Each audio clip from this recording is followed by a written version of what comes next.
that follow button right now if you're ready to uncover the chilling truth about one of the deadliest creatures on Earth. This isn't just about a frog. It's about a living weapon, so toxic that a single specimen can kill 10 grown men. And trust me, the most shocking part is still ahead. You'll want to stay with me all the way to the end, because that's where it gets truly terrifying. Deep in the rainforest of Colombia, damp, dense, and impenetrable by sunlight, lurks a creature no larger than your thumb. Its skin is bright yellow, shining like molten gold, with tiny black eyes and a seemingly harmless demeanor. This is the golden poison dart frog, known scientifically as Phyllobates terribilis. But don't let its size or color fool you. The more vibrant the creature, the more dangerous it tends to be in the natural world. And this one is the apex of that warning. Imagine this. One tiny droplet of its skin's toxin, no bite, no sting, just the secretion itself, can cause your heart to stop beating within minutes. The poison it carries, Batrachotoxin, isn't like the ones you might have heard of before. It doesn't paralyze.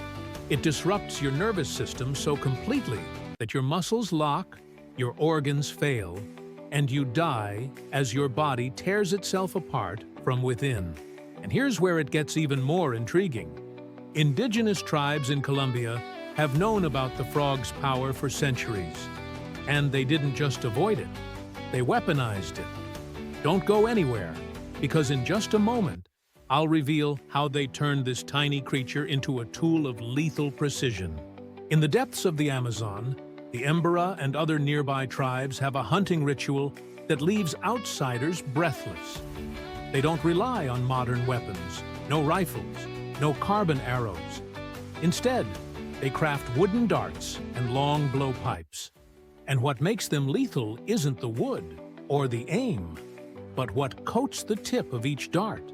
To prepare these poison darts, the hunters must first catch the frog alive, an incredibly delicate task. They avoid touching it directly, often trapping it in leaves or using plant tools. Then, in a carefully controlled ritual, they gently warm the frog over a fire. Not enough to harm it, but just enough to make it sweat. That's when the real magic, or terror, begins. The frog releases a thin layer of batrachotoxin from its skin. The hunters collect this toxin and smear it carefully onto their darts. Once coated, the dart becomes a silent killer. A single scratch to a wild boar, a deer, or even a jaguar, and within minutes the animal collapses, its nervous system fried beyond recovery. You might think that's the scariest part, but you'd be wrong. Because coming up next is the story of how modern science tried, and failed, to create an antidote for this venom. In the 1970s, scientists managed to bring several golden poison dart frogs into laboratories. Their mission? To understand and neutralize batrachotoxin. But what they found was a biochemical nightmare.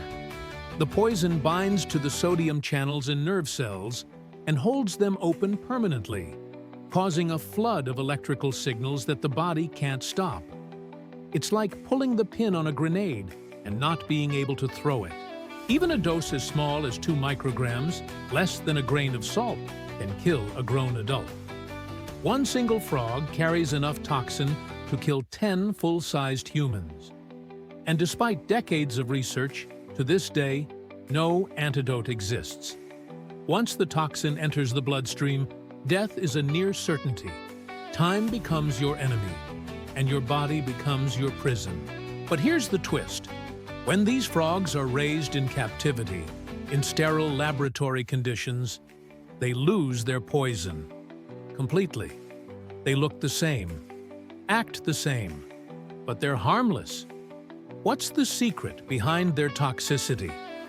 The answer lies not in the frog itself, but in what it eats. And that's exactly what we'll explore next.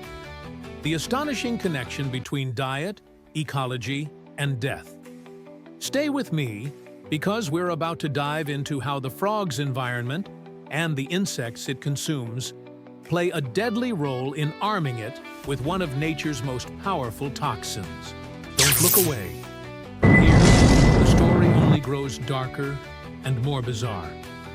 In Part 2, we'll dig deep into a delicate web of predator, prey, and poisonous symbiosis, where even the tiniest ant may hold the key to both life and death. Thank you for sticking around this far. If you haven't already, follow now, because what's coming next will change how you look at the smallest creatures forever. Let's pick up right where we left off, because what you're about to discover changes everything we thought we knew about nature's most toxic creatures. You see, the golden poison dart frog doesn't manufacture its deadly toxin from scratch. It's not born poisonous. The truth lies in what it eats, and the mystery only deepens as we peel back the layers of the jungle's ecological web. Follow closely, because the next twist involves tiny, crawling insects and a biological conspiracy that's been hiding in plain sight. In their native rainforest habitat, golden poison dart frogs feed on a very specific menu: tiny arthropods like ants, beetles, mites, and millipedes. But not just any bugs. These insects themselves feed on toxic plants and fungi, absorbing alkaloids and chemicals that, in small amounts, are relatively harmless. But when consumed in vast quantities by the frog over time, something extraordinary happens. The frog becomes a living distillation machine, concentrating those chemicals into one of the deadliest substances known to man. This process is called alkaloid sequestration. Think of it like nature's black market. The frog doesn't create the toxin, it steals it, filters it, stores it in glands in its skin. And unlike most animals, it doesn't just tolerate the poison, it thrives with it, carrying the equivalent of chemical napalm just beneath its golden surface. And here's the catch. Once these frogs are removed from their natural environment, placed in captivity, fed crickets, and fruit flies bred in labs, they lose their access to these alkaloid-laced insects. Without their dark diet, they lose their toxicity. They become colorful but harmless. This finding baffled researchers. It wasn't just the frog. It was an entire system of poisonous supply chains starting from the forest floor. But if you think that makes the golden dart frog less terrifying, you're wrong. Because it means the poison is replicable, transferable, weaponizable. And that's where things take a dark turn. Coming up next, the story of how scientists tried to unlock Batrachotoxin's secrets. Not just to disarm it, but to turn it into a tool. And what they found could change modern warfare forever. In 1990, a team of chemists from the University of California attempted something few had dared: to synthesize batrachotoxin in the lab. Not to create a weapon, at least not officially, but to better understand its molecular structure. They wanted to decode how the molecule bound so perfectly to nerve cell channels, so that perhaps they could develop countermeasures or medical applications. It took years, but eventually they succeeded in creating a synthetic version. Just a few micrograms were produced. The results were horrifyingly consistent. Absolute cellular overload. The synthetic version behaved exactly like the natural one, proving that the frog wasn't unique in holding the keys to this power. Suddenly, the implications widened. If the toxin could be made without the frog, could it be manufactured in quantity? Could it be refined, isolated, targeted? Military analysts took note.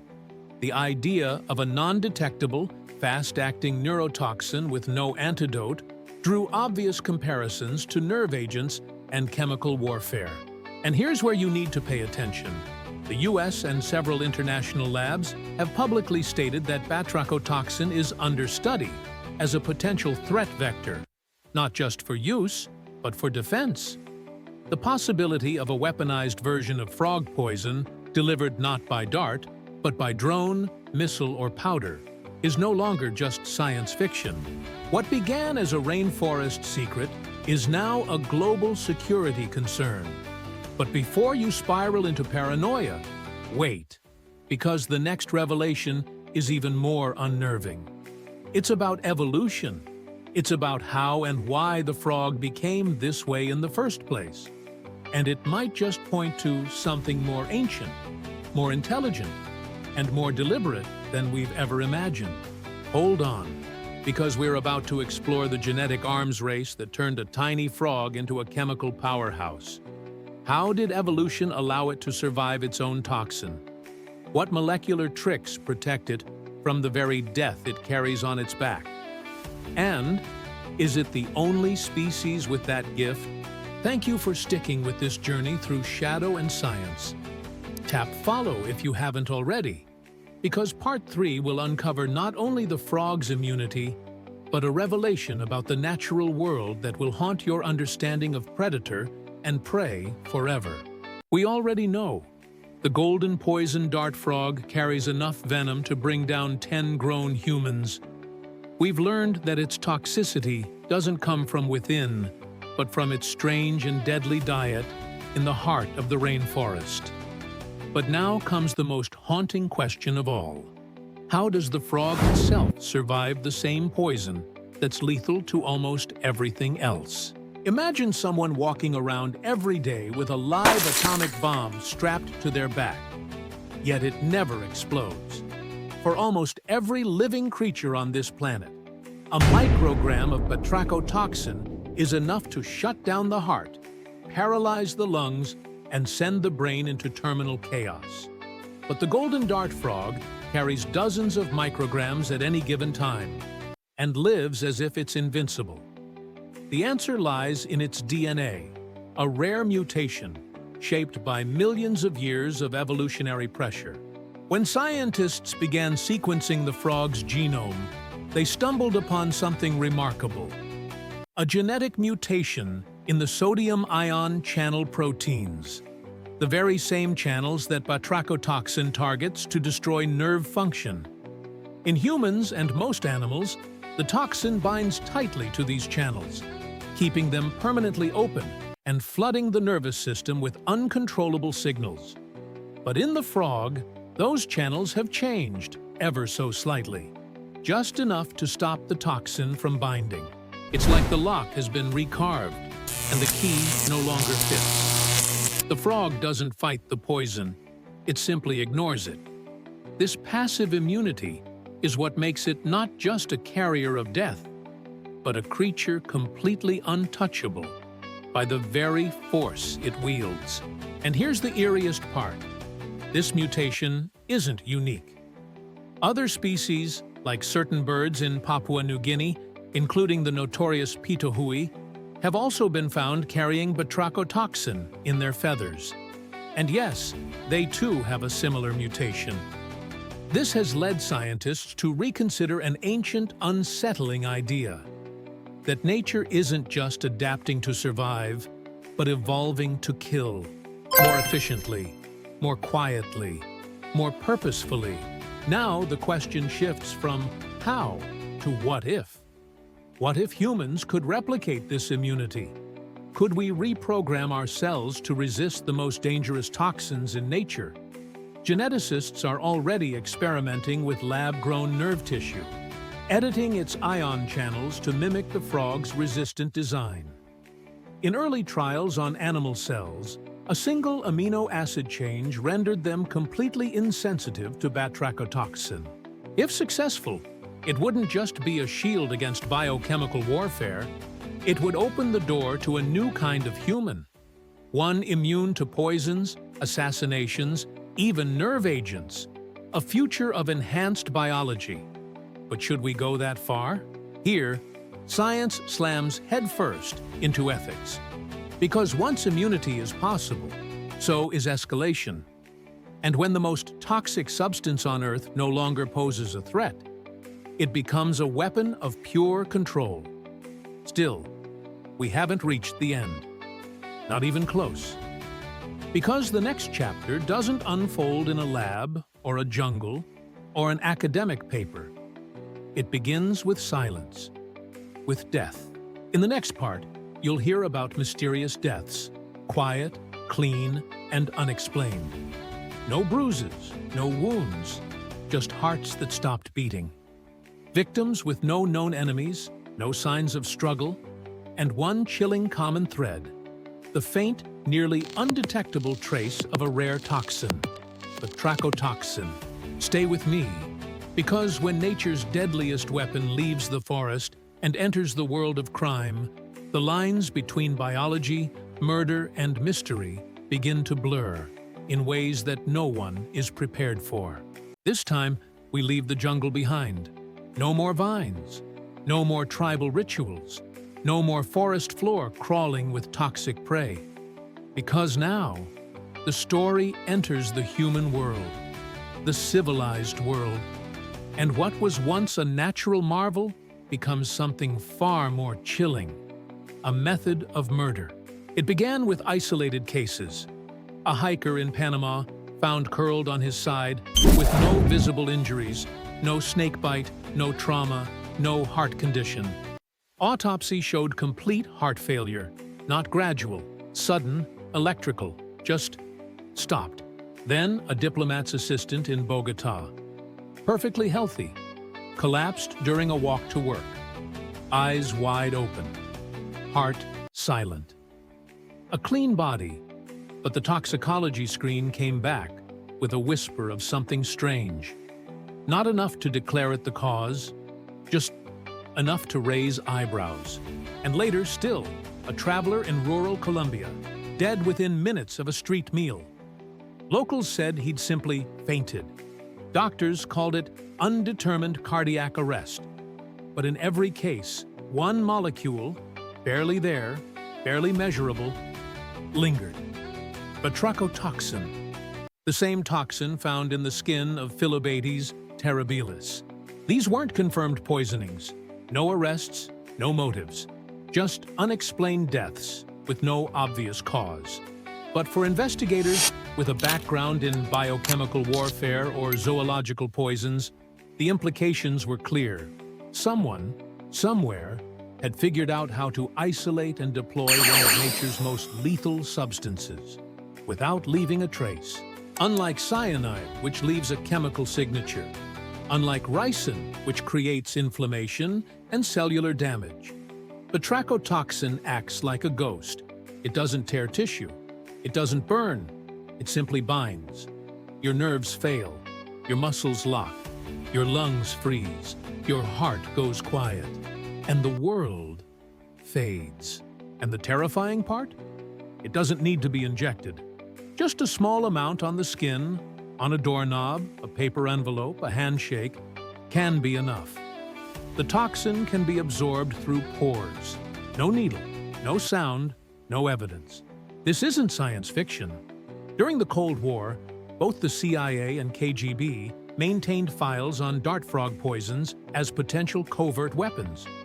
Rumors swirled about batrachotoxin experiments, silent kills, untraceable deaths, but it was dismissed as too risky, too unstable, too exotic. But what if someone figured it out? The dots don't connect clearly. This is not a spy thriller with a clean ending. It's fragments, files with redacted names, deaths with missing tissue samples. But the timing, the pattern, it haunts you once you see it. A Colombian herpetologist who died after receiving a strange package. A journalist investigating pharmaceutical abuses in South America, found dead in her apartment, phone still in hand, locked from the inside. A black market animal dealer who vanished 2 weeks after a shipment of rare frogs was seized in the port of Buenaventura. In each story, there's no proof, just quiet fear. Because what happens when the deadliest poison in the world is no longer locked in nature? What happens when it slips into the cities, the airports, the hands of those who know how to hide it in plain sight? We think of nature as distant, untamed, separate from our modern lives. But the truth is, It only takes one breach, one vial, 1 gram, and suddenly, evolution's most silent killer is no longer a jungle relic. It's a tool, a choice, a threat we don't yet understand. But don't look away just yet, because, in the final part, we go full circle. We return to the forest, not just to watch the frog, but to ask a question that may haunt you long after this story ends. Why would nature evolve something this deadly in something so small? Was it defense, accident, or was it something far more profound? Next, we face the mystery of intention and the possibility that life itself is not just adapting to survive, but designing itself to be remembered. We've walked through the shadows of science, brushed against the edges of evolution, and glimpsed the unsettling places where life and death blur into one. But now, our journey returns to where it all began, the rainforest. No more labs, no more crime scenes, just the sound of dripping leaves, the buzz of insects, and a single, silent presence. One golden frog. And a question that refuses to let go. Why? Why would nature create a creature so small, so delicate, and yet arm it with the power to kill 10 humans with a single touch? Why grant such lethal strength to a frog, without claws, without teeth, without armor? Some say it's defense, a way for a fragile being to protect itself. But if it's only for defense, why make the poison so incomprehensibly potent? Why allow a frog to carry enough toxin to kill not just a predator, but entire packs, whole tribes? Others argue it's an accident, a fluke of evolution, an unintended consequence of a toxic diet and ecological happenstance. But then, why does the pattern repeat? Why do other species, from poisonous birds in Papua New Guinea to toxic beetles and ants in the same food chain, all participate in this strange biochemical ballet? And here, a more ancient idea begins to whisper through the foliage, one that biologists rarely say aloud, but many have considered. Nature doesn't just want to survive, it wants to be remembered. Imagine it. Out of millions of species, most will come and go, unnoticed, unnamed. But a rare few survive by being unforgettable. The glowing jellyfish in the midnight sea, the mimic octopus that can shapeshift at will, the golden frog that carries death on its skin. Perhaps the poison isn't just a shield.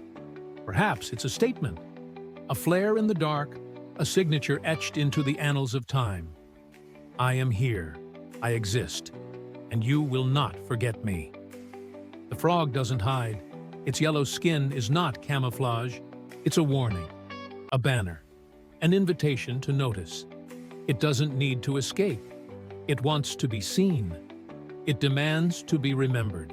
Today, the golden poison dart frogs still live deep in the Colombian rainforest. Their bodies glow beneath wet leaves. They leap silently between mossy roots. We don't know how many are left. We don't know how much poison pulses beneath that skin at any given moment. But we do know this. Somewhere, someone is trying to recreate what nature took millions of years to craft, using test tubes, ambition, and fear. Whether in the jungle, the laboratory, or buried deep in classified files, this tiny creature continues to prove one thing. Death doesn't always roar. Sometimes it whispers. It doesn't bare its fangs. It glides by in silence. Soft skin, still eyes, a heartbeat packed with oblivion. A being that doesn't kill to eat, doesn't kill to hate. It simply exists, and in doing so, forces everything else to step back. And maybe that's why you're still here. Because this story didn't end with a gunshot. There was no villain, no victory, only awe. and one lingering question. How many other creatures out there, small, silent, carry secrets we were never meant to touch? You don't need to answer it. Not now. But you will remember. And maybe, just maybe, that was nature's plan all along. Thank you for staying with me through every moment of this journey, for walking through jungle and laboratory, crime and mystery, biology and wonder. I hope the golden frog has not only startled you, but made you see nature differently. Not as beautiful and benign, but as ancient, powerful, and still full of questions we dare not ask. I'll see you in the next story, where death, brilliance, and evolution are never far apart.